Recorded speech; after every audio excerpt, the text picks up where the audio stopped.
Здравствуйте, everyone, and welcome to episode 9 of History with a Drywall. Last week we left off with Stalin overseeing the Great Purge, which was fun, and ended up taking the lives of between 900,000 to 1.2 million people. This week we are going to leave Stalin's domestic adventures in the rearview mirror for now, and we are going to get caught up on Soviet foreign policy during the later years of Stalin's leadership. In the late 1930s, Stalin believed, correctly as it turned out, that war was on its way. He believed, as did everyone else in the Soviet community, that capitalist powers would inevitably devolve into war, that capitalism was based on war, and that all capitalist nations were imperialist and wanted nothing more than to conquer everyone else. Now, of course, you've probably noticed that the constant imperialist wars waged by the Soviets would seem to imply that they have a similar mindset, but evidently Stalin didn't see it that way.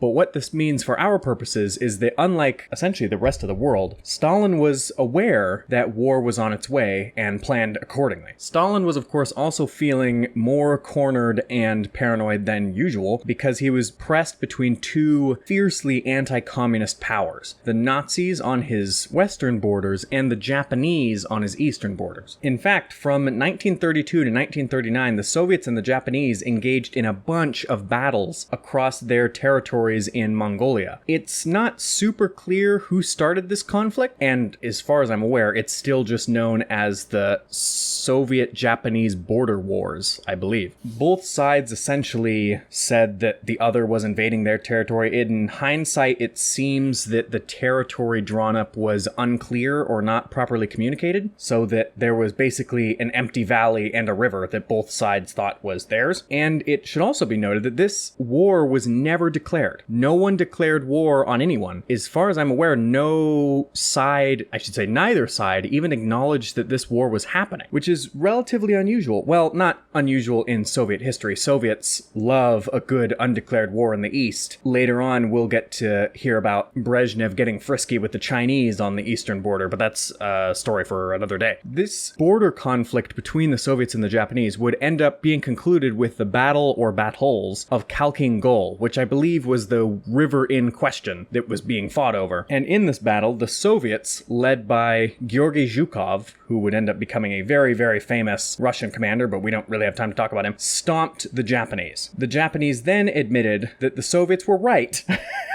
about the border's location. It's funny how that works. And signed the Soviet-Japanese Neutrality Act, which essentially just meant that they wouldn't fight anymore. And fairly uncharacteristically for the Imperial Japanese, they would actually uphold their end of the Neutrality Act. They would not surprise attack the Soviet Union, which again was pretty unusual. The Japanese at this time really liked breaking treaties. They loved a good surprise attack, as the Americans would find out in a couple years here. Of course, the Soviets would sort of not really uphold their end of the Neutrality Act, but we'll get to that in a later episode. In total, this undeclared Soviet-Japanese border war would cost 50,000 lives on both sides. So, despite this being essentially a secret border squabble, these are really significant battles that are happening here. But leaving aside Stalin's Eastern Front for now, on the Western Front, he got to deal with the ever-lovable German Nazis. Now, contrary to a lot of modern popular understanding, Nazism has very little in common with communism, and the Nazis really super duper didn't like the communists. Now, essentially, in retrospect, Nazis and communists get compared a lot because essentially they're two totalitarian regimes, so it's easy to equate them and compare them a lot more than one probably should. And the Nazi Party gets its name from the acronym NSDAP, which is National Socialist German Workers' Party. And the acronym is in German, which is why it doesn't really seem to match up. And the word socialist can be very confusing, but the Nazis called themselves socialists basically to try to essentially get as many votes as they could and get widespread support. Kind of in a similar way that modern China calls itself the People's Republic, despite not being a republic at all. It's a way to sort of make themselves look good. Socialism was very popular at the turn of the 20th century, and so the Nazis tried to cash in on that as best they could. Now, nomenclature aside, I would like to go over some differences between Nazism and communism, because I do think it gives us a lot more sort of understanding and context for the apocalyptic war that is about to be waged between these two ideologies. So it's often said that communism is far left and Nazism is far right. And this is correct. It may seem that both of these manifest in the same way, and there's something to be said about horseshoe theory in sociology to that effect, but they are fundamentally on opposite sides of the political spectrum, and this manifests in a bunch of different ways. First of all, Nazi ideology is inherently racist. The Nazis believed that German Aryans, there's no such thing as an Aryan, by the way, it's just a made-up Nazi appropriation term. They believed that the Aryans were superior to all other races, and part of their mission and their goal, as stated, was to make the world essentially all white and German. In the Soviet Union, being a nation run by humans commanding other humans, there was absolutely racism. But in their official ideology and in their writings and in their propaganda, they're very, very anti-racist, so to speak. They put forth a lot of ideas about equality and of uniting humanity and the future,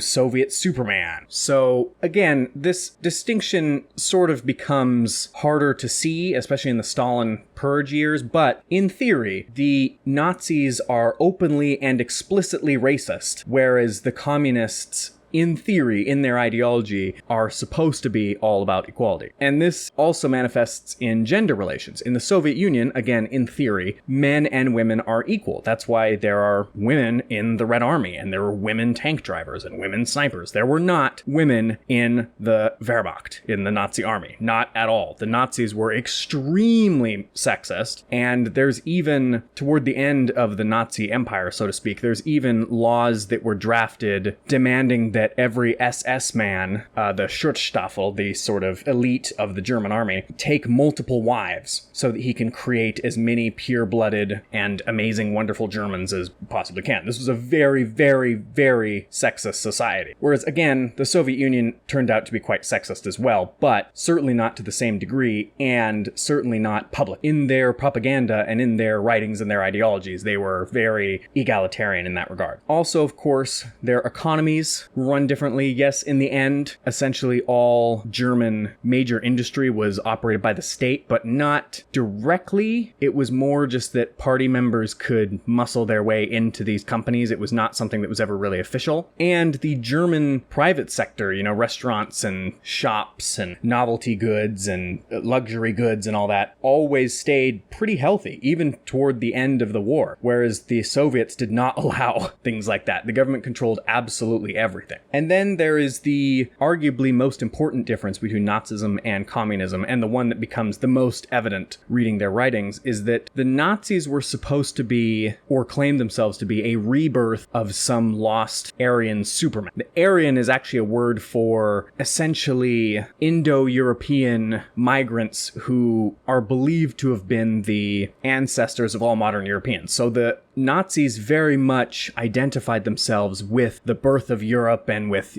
ancient power. And the Nazis also had this, there's a lot of, weird pagan imagery, such as the swastika, most famously. And so the Nazis very much looked to the past, and also, I'm sorry, I'm getting on a bit of a tangent, but there's also a lot of callbacks to Teutonic Knights and chivalry and the German Empire and such and such and such. The Nazis, of course, called themselves the Third Reich, which is the Third Empire. They viewed themselves as a rebirth of ancient German wonder and glory and yada yada yada. Whereas the Soviets perceived themselves and portrayed themselves explicitly in the terms of futurism. The Soviets did not believe themselves to be a rebirth of anything. They were certainly not a representation of Russian greatness. At least not publicly. And they were very concerned with, as are many modern communists and modern Marxists, destroying the past and throwing away all the old and, feudal and capitalist yada yada yada. So there you have it. That was a bit more of a tangent than I'd anticipated, but I do think it's really important to understand that Nazism and communism are really different. And of course, the more you study it, there's a lot more differences that come out than I just explained in 4 minutes. But just understand that these two ideologies are very, very, very different. Many German communists would be brutally repressed and killed. In fact, often the first victims in the concentration camps, such as Auschwitz and Dachau, were communists and socialists in Germany. Therefore, many German communists would flee Germany to the Soviet Union, where, of course, most of them would be killed in Stalin's purges. Actually, as an indication of where Nazi thinking was at with regard to the Soviets, Hitler actually, I believe as far back as Mein Kampf, referred to the Soviets most often as the Judeo-Bolsheviks, because he believed that Bolshevism and communism and socialism generally was a Jewish plot to, something, destroy Aryan Western civilization or whatever. But in spite of all this bad blood between these two countries, after the Nazi rise to power, no other nations would do business with the Nazis. Not surprisingly, they were a pariah nation, not just because they were crazy pagan racists, but also because they were violating a lot of the agreements made after the First World War about rearming and reacquiring German territory and all that sort of thing. At this time, the Soviets were also shunned by the international community for, wanting to tear the world down and make it all Stalin's playground. So Hitler and Stalin ended up finding common cause with each other, much to the horror of both of their respective supporters. This would lead to what is known as the Molotov-Ribbentrop Pact, which is named after the Soviet and German foreign ministers, respectively. And basically, this was an agreement to basically stay out of each other's way and accommodate each other's territorial ambitions. The Germans and Soviets would invade Poland from both sides and divide it between them, and Germany would essentially step out of the way and allow the Soviets to take the Baltic states of Latvia, Estonia, and Lithuania, and also parts of modern Romania would be conquered by the Soviets at this time as well. They would also trade vast quantities of raw materials, and German troops would end up training and rearming on Soviet soil to hide from Britain and France, who were still trying to keep the German military to a minimum after the fiasco of the First World War. And Stalin, of course, being Stalin, he would take this opportunity to purge almost all leadership and administrative positions in this new territory, leading to mass executions and many, many people being imprisoned in the Gulag. It's hard to pin down the number of victims from this time, as it tends to get overshadowed either by what came before or what comes later, but it is certainly at least in the tens of thousands. And of course, as we saw in our second episode, Stalin would also invade Finland in 1939, which didn't go great. Although he technically won, his army was shattered and Finland remained independent and was now very clearly more friendly toward the Nazis than they had been initially.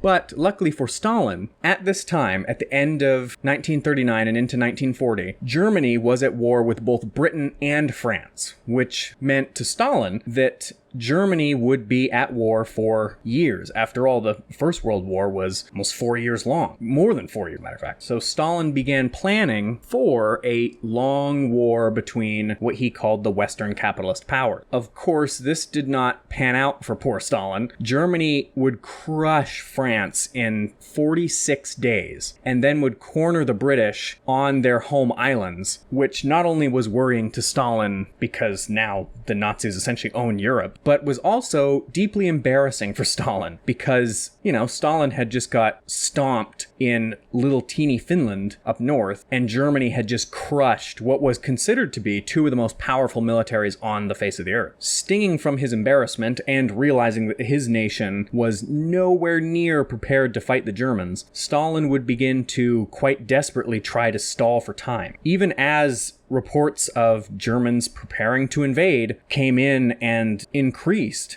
Stalin continued to trade with Germany, and he refused to allow Soviet soldiers to prepare for war or to fortify their positions. He was worried that these preparations would essentially provoke the Nazis and give the Nazis an excuse to invade. And he believed that this worked. He believed that he had assured German passivity, or at least ambivalence, for another year or two, and therefore he was caught totally by surprise when a massive German invasion came pouring over the Soviet border in June of 1941. And this would begin the Second World War in the East, which unfortunately we will have to cover next time. So I'll